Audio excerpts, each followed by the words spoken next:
नमस्कार दर्शक मित्रों, आस्था मैगजीन .न्यूज में मैं रेणुका पांगरकर आप सबका स्वागत करती हूँ। तो चलिए बढ़ते हैं आज के समाचार पे। आज मिलेगी टाटा ग्रुप को एयर इंडिया की कमान।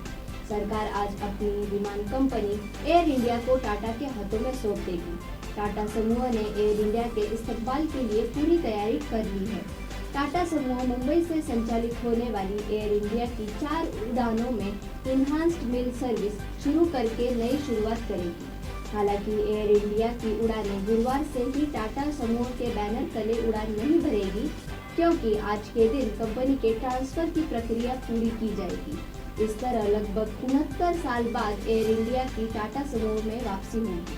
टाटा समूह ने एयर इंडिया की चुनिंदा उड़ानों में इनहांस्ड मील सर्विस शुरू करने का ऐलान किया है।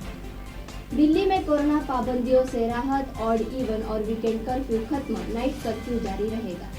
देश में कोरोना और ओमिक्रॉन के मामले अभी भी भयावह स्थिति में हैं। हालांकि पिछले 2 दिन से कोरोना केस की संख्या में थोड़ी गिरावट आ रही है और 3 लाख से कम केस दर्ज किए जा रहे हैं। राजधानी दिल्ली में भी कोरोना के मामलों में गिरावट जारी है। दिल्ली में DDMA की अहम बैठक खत्म हो गई है। राजधानी को कोरोना पाबंदियों से कई राहत दी गई है।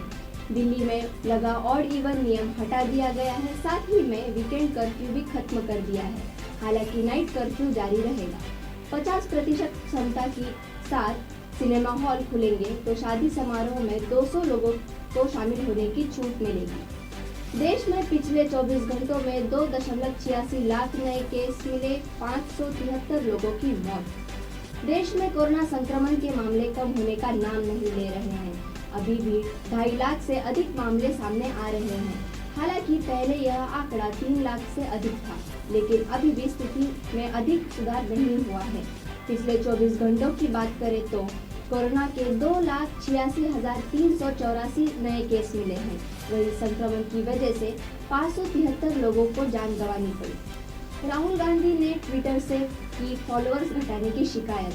कांग्रेस के पूर्व अध्यक्ष राहुल गांधी ने पिछले महीने ट्विटर के CEO पराग अग्रवाल को एक पत्र लिखकर अभिव्यक्ति की आज़ादी पर अंकुश लगाने के आरोप लगाए थे। उन्होंने 27 दिसंबर को लिखे पत्र में कहा कि भारत में अभिव्यक्ति की आज़ादी पर अंकुश लगाने में ट्विटर की अनजाने में मिलीभगत रही है। राहुल गांधी ने चिट्ठी के साथ एक एनालिटिकल रिपोर्ट भी भेजी, जिसमें उन्होंने अपने ट्विटर अकाउंट के डेटा के साथ साथ PM नरेंद्र मोदी, गृह मंत्री अमित शाह और कांग्रेस नेता शशि थरूर के अकाउंट का विश्लेषण पेश किया। राहुल गांधी ने कहा कि साल 2021 के पहले 7 महीनों में उनके अकाउंट पर औसतन हर महीने लगभग 4 लाख फॉलोवर बढ़े, लेकिन अगस्त में 8 दिनों के निलंबन के बाद ये ग्रोथ अचानक रुक गई। हालांकि इसी अवधि में अन्य राजनेताओं की फॉलोअर्स की संख्या बरकरार है। PM मोदी आज करेंगे बैठक की मेजबानी। वर्चुअल समिट में शामिल होंगे 5 देशों के प्रेसिडेंट। प्रधानमंत्री नरेंद्र मोदी गुरुवार को पहली भारत मध्य एशिया समिट की मेजबानी करेंगे।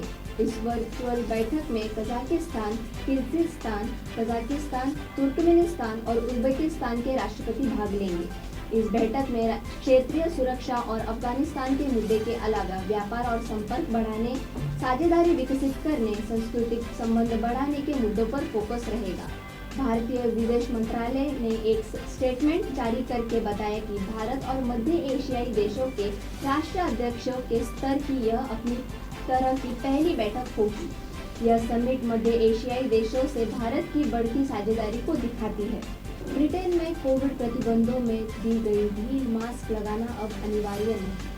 ब्रिटेन में कोरोना प्रतिबंधों में छूट दी गई है। ब्रिटेन की सरकार ने कहा कि अनिवार्य रूप से फेस मास्क पहनने सहित अधिकतर कोविड प्रतिबंध गुरुवार को हटा लिए गए हैं। बताया जा रहा है कि बूस्टर खुराक देने के अभियान की शुरुआत होने से बीमारी की गंभीरता और कोविड-19 के कारण लोगों के अस्पताल में भर्ती होने की संख्या सफलतापूर्वक कम हुई है। इंग्लैंड में गुरुवार से कहीं भी मास्क लगाना कानूनी रूप से बाध्यकारी नहीं रह गया है। इसके साथ ही नाइट क्लबों और अन्य बड़े स्थानों में प्रवेश के लिए कोविड पास की कानूनी जरूरत को भी समाप्त कर दिया गया है।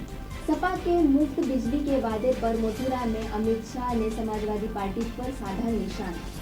उत्तर प्रदेश में विधानसभा चुनाव के मद्देनजर गृह मंत्री अमित शाह ने मथुरा में प्रभावी मतदाता संवाद कार्यक्रम को संबोधित किया। इस दौरान अमित शाह ने समाजवादी पार्टी के वादों पर टिप्पणी की।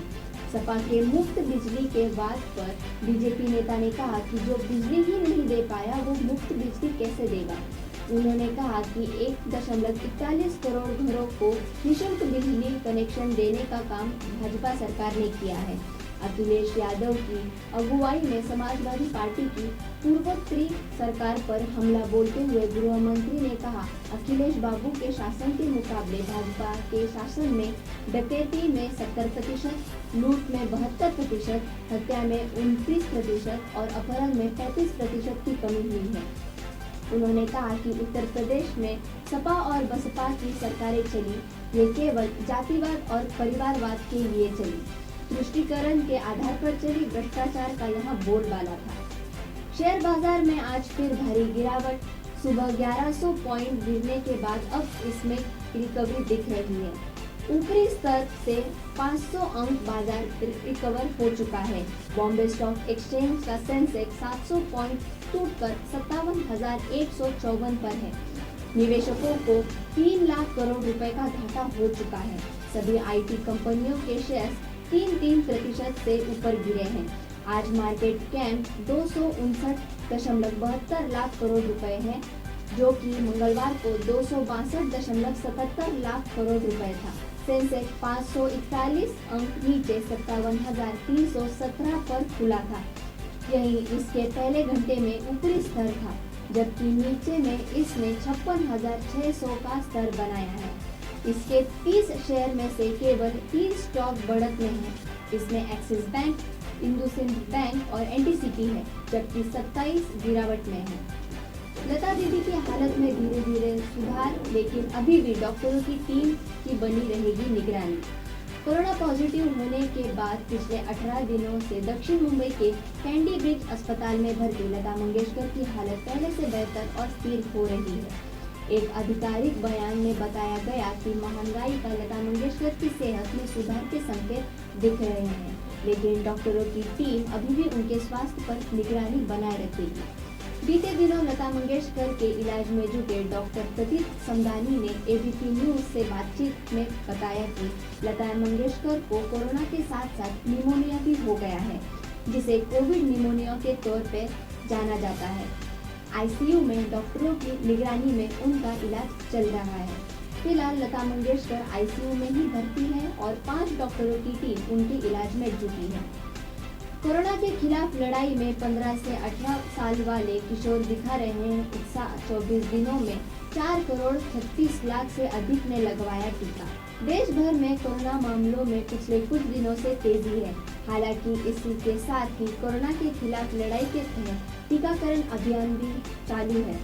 इस बीच 3 जनवरी से केंद्र सरकार ने 15 से 18 साल तक के आयु वर्ग वाले टीनेजर्स के लिए टीकाकरण अभियान शुरू कर दिया था, जिसे टीनेजर्स का भरपूर समर्थन मिल रहा है। स्वास्थ्य मंत्रालय के ताज़ा आंकड़ों के अनुसार 24 दिनों में 4 करोड़ 36 लाख 27 हजार से अधिक टीनेजर्स टीका लगवाने के लिए आगे आए हैं, जिसके तहत सभी को टीके की पहली खुराक दी गई है।